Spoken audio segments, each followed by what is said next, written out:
पर्यंत मालक सुटेल काय 30 पर्यंत कितीला घेतली लय मस्त 90,000 काय काय झालं तुझं? कशामुळे असं आहे? काय आता काय थोडं घालायचं खायला प्रॉब्लेम आहे. काय गाब जायला काय अडचण आहे गाब जाणं रिपीट होते रिपीट होते गाब राहत नाही बरं. त्यामुळे आता विकून टाकायला येतं मग कसं करू आता गेल्या वर्षी 90ला घेऊन ह्या वर्षी 35 काय आता काय म्हणून सांभाळून तर काय ते परवडत नाही बरोबर आहे तुमचं परवडत नाही पण असा व्यवसाय केल्यावर परत ह्या व्यवसायात पोट वाटेल का माणसाला? नाही. व्यवसायच अडचणीचं आहे असं होत असलं तर बरं आता तुम्ही नवीन उद्योजकाला काय सल्ला द्यायचा तुम्ही आता अनुभव घेतला एवढा मोठा काय सांगता? व्यापाऱ्याकडनं घेताना फसलं नाही पाहिजे. व्यापारी वर्ग फसवतोय. बरं थोडंसं आपण सावधगिरीनं व्यवस्थित बघून केलं पाहिजे. आता ह्यात तुमची काय फसवणूक झाली का? आमची फसवणूक झाली. कशी झाली? ही गाय घेतली सातारमध्ये हं. आणि त्याने सांगितलं दूध देते 15 लिटर एका टायमिंगला. बरं गाय दूध देते 10 लिटर. हं.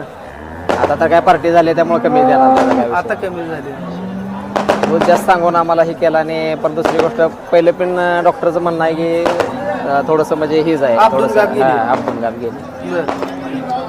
आता पण आपदून घालवायचं म्हणलं परत त्याला खर्चच आहे हो. तेवढा खर्च करून तर इकलेली बरी डोक्याला ताण. कारण कसं आहे माहिती आहे का पहिलाच आपलं ऑलरेडी खर्च झालेला. हिला किती खर्च केला तुम्ही गाव जायसाठी आता? तरी 10,000 रुपये घालवली. 10,000 खर्च दे मग आता हिला 35 ला 30 ला देऊन परत आता काय लॉस मध्येच व्यवहार आहे ना. बरं आता नवीन उद्योजकांना फक्त गायी चांगल्या गाय बघत असताना स्वतःच्या जवळच्या व्यक्तीच्या म्हणजे ह्याच्यातल्या असावं त्या विश्वासातल्या असावं त्या बिगर विश्वासातल्या गाय घेणे म्हणजे थोडक्यात धोक्याचा विषय आहे. म्हणजे फसतोय थोडक्यात फसतोय. तोटा करणे आणि शक्यतो 99% ब्रीडची गुरं स्वतः घरी तयार करणे बाजारातले गुरं घेणे म्हणजे समोरच्याने सांगितलेल्या शब्द विश्वास ठेवणे म्हणजे फसवणूक. आणि बाजारात काय कोणचं खरं सांगत नाही कोणी खरं सांगत नाही. असं खरं सांगणारा माझ्याकडे कोणी आणा माणूस त्यानं पिळू द्या त्यानं 80 सांगू दे मी 90 देतो देत पण त्याने गॅरंटी द्यायला पाहिजे आणि त्या गॅरंटीचं खरं व्हायला तसं पाहिजे. होतच नाही बाजारात सक्का भाऊ देखील खरं काय बोलत नाही. काय उपयोग आहे सांगा फसवणूक करून काय उपयोग आहे? मग स्वतः ब्रीडवर काम करून गाई तयार करणे. करून व्यवसाय केला दुसरा तर काय परवडते नाहीतर नाहीतर असं जर तुम्ही बाजारात घेऊन जर गुरं हे करत असाल तर ती अशी परिस्थिती निर्माण होणार.